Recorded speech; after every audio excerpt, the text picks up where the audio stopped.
Nag-ano po. 12, madaling araw, ating gabi. Opo. Tapos Parang pong may nag-ano po, parang may pinagpipilit pong pumasok.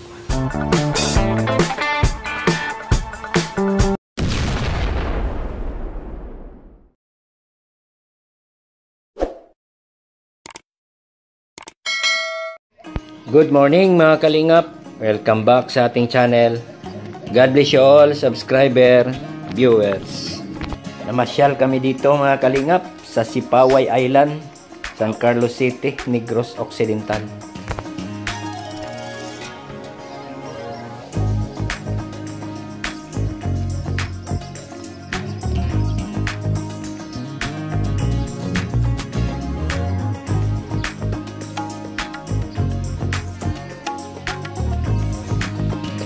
Mga kalingap, nakakagulat at nakakawori na balita sa kalagayan ni Dara at Bia sa bundok.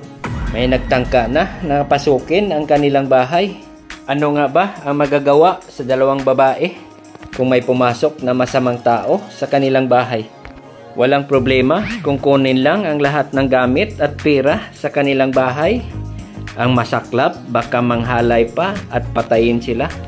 Masyado na talagang nanganganib ang buhay ng magkapatid mga kalingap.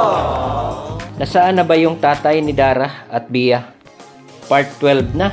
Hindi pa rin nagpakita sa kanila at sa kay Kalingap Rab. ano sabi ni Papa mo? Ha? Wala bang update? Hindi po nakakausap. Ilang linggo na kayo nakapag-usap? 2 linggo na po ata. Hello? 2 linggo na sila hindi nag-uusap. Hindi ka ba nag-aalala kung... Nag-alala nga po eh. Bakit 2 linggo lang hindi nag-uusap? Parang di pa ako nakakontakt. Pag tinatawagan ko din po siya, di po nakakontakt. Kasi sa bundok siya minsan naka-assign. Bundok din pala doon. Dapat dito na lang, maraming bundok dito.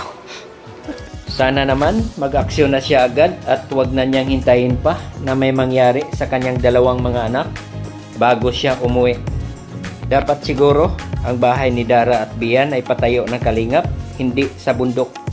Yung may mga kapitbahay. Dahil kung iwanan man lang sila palagi sa kanyang tatay, buti nang may nagmamasid na kapitbahay. So ayun Dara, nag-message ka nga daw kay David na totoo yun na may gusto sanang nagtatangkang Pero opo, pero di ko po sure kung tao o hayop. Ba't ano? Kasi po nandito po si Lola kagabi, nag-uwi po. Oo. Tapos nandiyan po yung mga aso niya sa labas. Tapos parang mga bago mag 12 na umaga, parang may 12, madaling araw, ating gabi. Opo. Tapos parang may parang may pinagpipilit pong pumasok. Pero may aso naman po dyan.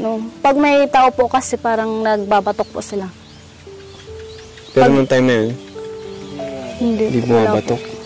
Pero meron po talagang sing ganyan-ganyan po.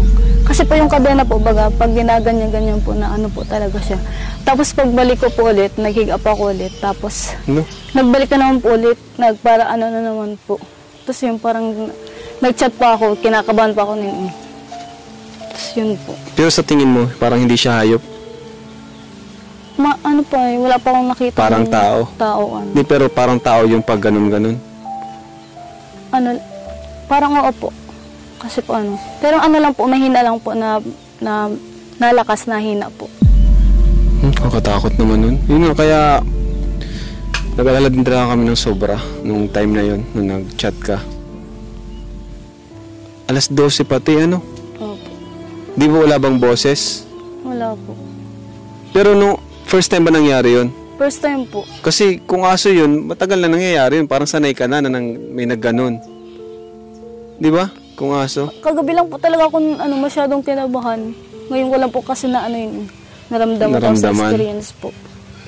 Kasi dati mo lang, may mga nararamdaman ka, dumadaan lang, no? Normal. Pero nung time na yun may nagkakatok. Ayun. Hindi kaya mga taong lasing na napadpad dito. Walang po. Mga ilang minuto yun pag kakatok-katok niya? Parang po, 5 minuto po. 5 minuto? 10 po. Tapos sabi mo tumigil, tapos nagkatok ulit? Opo, yung pagkataas ko po ulit sa higaan, na po siya ulit. Di ka pa nagtanong, sino yan? Di ka na ganun? Oh, nagtanong po ako pero wala man pong nagsasalita. Parang nagtahimik siya tapos nagbalik ulit ako. Sa totoo nga po, wala pong tulog ngayon. Wala kang tulog ngayon? Wala po talaga kasi po masyado po talagang kinakabahan kasi po nag-aalala din po ako sa kapatid ko pag kunyari kung ano man po mangyari. Tapos di na po ako nagtulog nun. Nakatakot talaga yun. I don't really know what comes next. I'm just doing my best even though I'm so stressed out.